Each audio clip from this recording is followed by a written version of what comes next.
இன்னைக்கு என்ன வீடியோல பார்க்க போறீங்கன்னா ஒரு சட்னி துவையல் பண்ணலான் இருக்கேன்.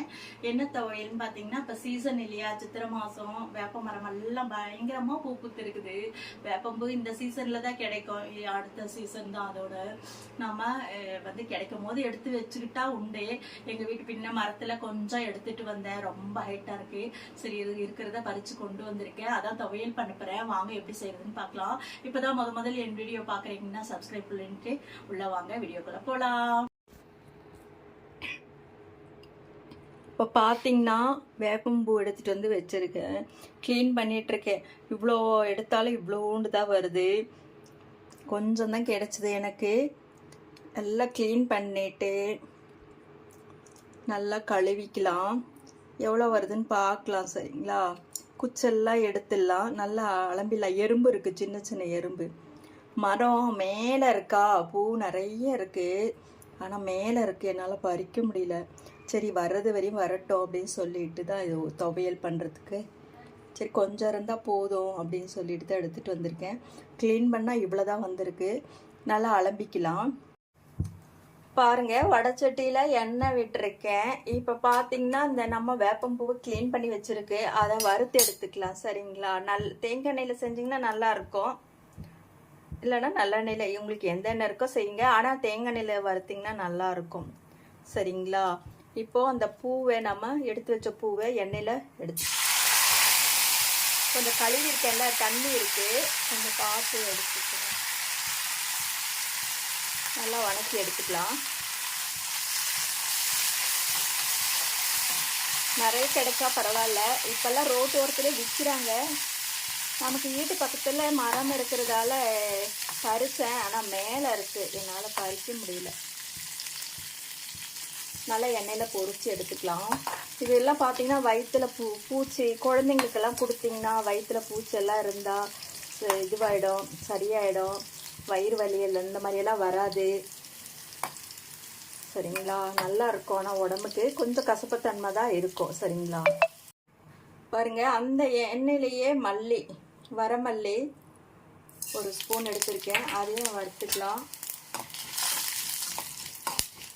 அப்புறம் கடலைப்பருப்பு ஒரு ஸ்பூன், உளுத்தம்பருப்பு ஒரு ஸ்பூன், இதுக்கு தகுந்த மாதிரி வரமிளகா ஒரு 3 மிளகா எடுத்து வச்சுருக்கேன், ஒரு 3 பல்லு பூண்டு எடுத்து வச்சுருக்கேன். எல்லாமே வறுத்துக்கலாம். எப்பவும் போல தான் ஒரு துவையல் அரைக்கிற மாதிரி தான், புதினா துவையல் அந்த மாதிரி தான் இது. ஒரு 2-3 சின்ன வெங்காயம் எடுத்து வச்சுருக்கேன், கருக்காமல் பார்த்துக்கோங்க. இப்போ வரமிளகா ஒரு 3 போட்டிருக்கேன், அதையும் வறுத்துக்கலாம். 4 போட்டிருக்கேன்.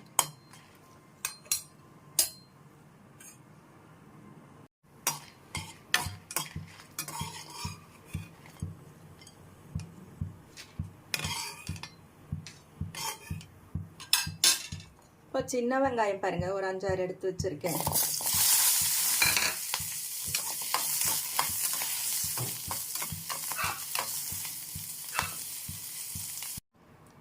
மறுபடியும் அந்த எண்ணெயில் பாருங்க, ஒரு ஸ்பூன் கடலைப்பருப்பு, உளுத்தம்பருப்பு, ஒரு ஸ்பூன் கடலைப்பருப்பு.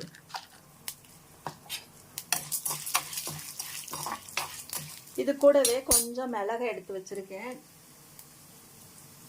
பாருங்க, ஒரு 5-6 மிளகு, கொஞ்சம் ஜீரகம்,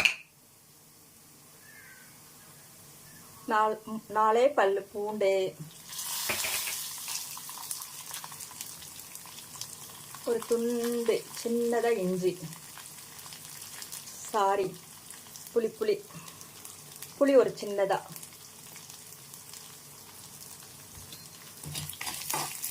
இஞ்சி போடல, புளி தான் போட்டிருக்கேன். கருக்காம பார்த்துக்கணும், மெயினாக தான்.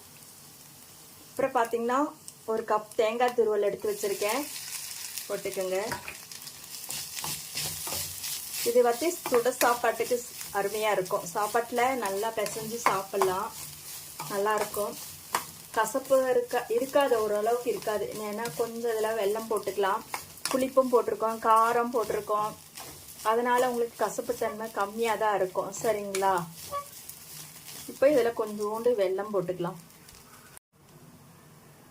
பாருங்க, ஒரு துண்டு சின்ன துண்டு வெல்லம் இதையும் போட்டு கொஞ்சம் இதுக்கு தேவையான அளவு உப்பு போட்டு நாம அரைச்சிட்டு வந்துக்கலாம்.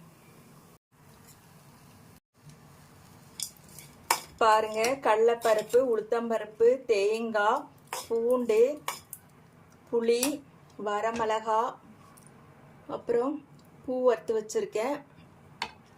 எல்லாத்தையும் ஒண்ணா போட்டு அரைச்சிட்டு வந்துடலாம். பாருங்க, வேப்பம்பூ துவையல் ரெடி ஆயிடுச்சு. இந்த மாதிரி அரைச்சிட்டு வந்துட்டேன். இப்போ இதுக்கு ஒரு தாளிப்பு கொடுத்துடலாம்.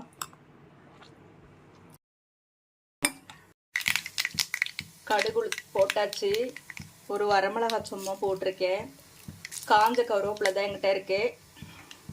தாளிச்சு கொட்டிட்டேன். பாருங்க, நமக்கு எவ்வளோ தண்ணி வேணுமோ கெட்டியா, துவையல்னாவே கொஞ்சம் கெட்டியாக தான் வேணும். இப்போ சாப்பாட்டில் பிசைஞ்சு சாப்பிட்றதுக்கு இது நல்லா இருக்கும். இதில் தேங்காய் எண்ணெயோ நல்லெண்ணெயோ நம்ம சாப்பாட்டில் விட்டு துவையல் போட்டு சாப்பிட்டுக்கலாம், இல்லை அப்படியே கூட சாப்பிட்டுக்கலாம். செம்ம சூப்பராக இருக்கும். ஏன் சொல்கிறேன்னா, புளிப்பு போட்டிருக்கு, காரம் போட்டிருக்கு, கசப்பும் போட்டிருக்கு, இனிப்பும் போட்டிருக்கு, எல்லாம் கலந்த துவையல். இது உடம்புக்கு ரொம்ப நல்லது. வயசானவங்க, குழந்தைங்க யார் வேணாலும் சாப்பிட்லாம். இது இப்போதான் சீசன்னு. இனி அடுத்த சீசன் அடுத்த மே மாதம் அந்த மாதிரி தான் கிடைக்கும் பூவு. கிடைச்சா செஞ்சு பாருங்க, செஞ்சு கொடுங்க குழந்தைங்களுக்கெல்லாம். எல்லோரும் நீங்களும் சாப்பிடுங்க. இந்த வீடியோ பிடிச்சிருக்கும்னு நினைக்கிறேன். இப்போ பார்த்தீங்கன்னா சுட சுட சாதம், முட்டை, தக்காளி வெங்காயம் போட்டு கிரேவி மாதிரி பண்ணியிருக்கேன். வேப்பம்பூ துவையல், இதாங்க இன்னைக்கு எங்கள் வீட்டில் சாப்பாடு.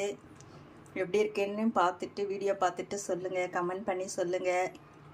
உங்களுக்கு இந்த வீடியோ பிடிச்சிருக்குன்னு நினைக்கிறேன். கண்டிப்பாக